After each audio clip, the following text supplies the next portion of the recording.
Oke, satu, dua. Bismillahirrahmanirrahim. Assalamualaikum warahmatullahi wabarakatuh.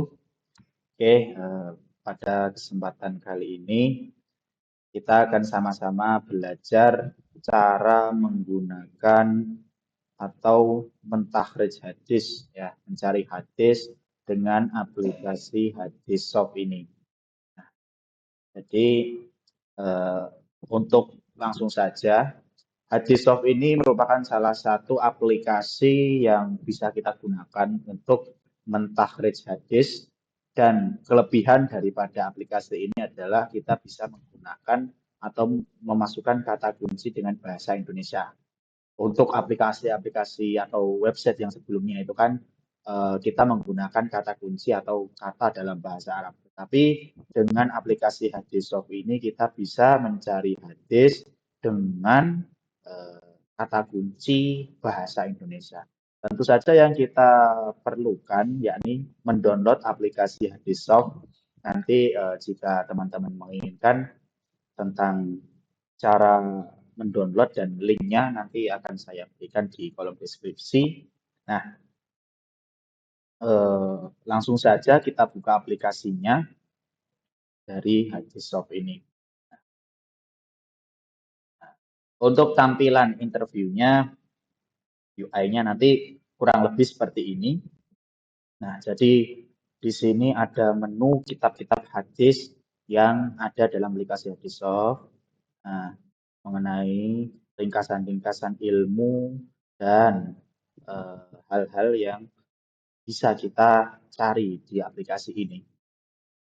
Sedikit cerita bahwasanya Hadissoft ini adalah aplikasi hadis berbasis, kalau tidak salah juga data-datanya itu dari Litwa Pustaka. Jadi dibuat menjadi salah satu karya anak bangsa, dibuat menjadi bentuk digital dan sudah diterjemahkan dalam bahasa Indonesia. Nah, untuk pencarian hadis agar kita itu sebenarnya sama seperti aplikasi atau website-website yang lain. Nah, kita bisa saja langsung ke menu cari hadis ini. Nah, kita masukkan saja kata kunci dengan bahasa Indonesia. Nah, ini adalah kelebihan dari eh, aplikasi ini.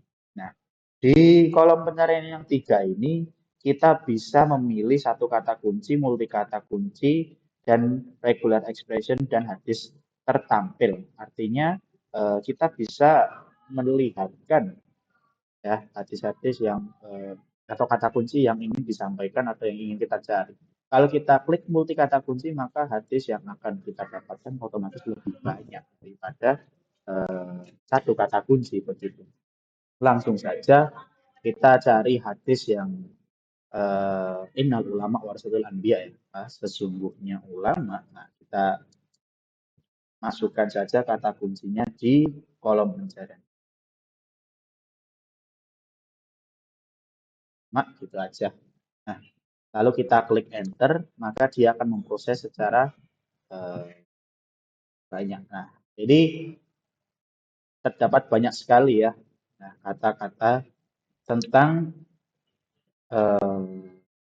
sesungguhnya ulama. Nah, kalau semisal kita ingin mencari hadis yang lebih spesifik lagi, maka kita berikan saja kata kunci yang lebih spesifik lagi. Nah, misalnya sesungguhnya para ulama atau ulama pewaris para nabi. Innal ulama'a warasatul anbiya. Begitu. Coba kita cari dengan kata kunci. Nah, maka akan ditemukan hadis yang lebih presisi katanya. Nah, ini hadisnya ya.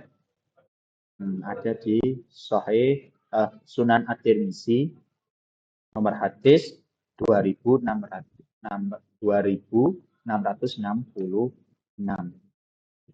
riwayat daripada Abi Darda. Nah, di aplikasi ini memang kekurangannya adalah kalau kita memakai kata kunci bahasa Indonesia, maka kita harus mencari kata kunci yang presisi atau yang tepat begitu. Nah, tapi tidak berbeda jauh dengan kata-kata yang lain atau aplikasi atau eh, website yang lain. Di sini juga menampilkan Nah, nama-nama yang bisa kita klik, nah, ini gimana ya ini. Nah, kalau kita klik di bagian ini, kita bisa langsung tahu jarah wa ta'dilnya begitu. Dapat ulama tentang beliau atau hadis ini ada di kitab mana saja. Jadi seperti itu.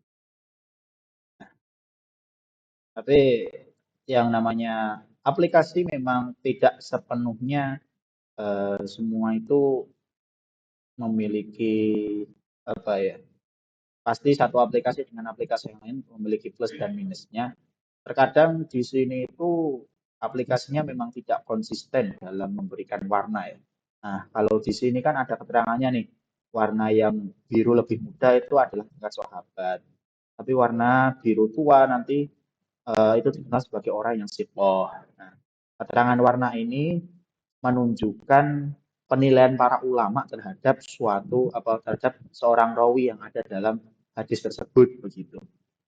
Nah, kemudian pada bawahnya biasanya terdapat penilaian para ulama atau para akademisi hadis mengenai hadis yang terkait begitu.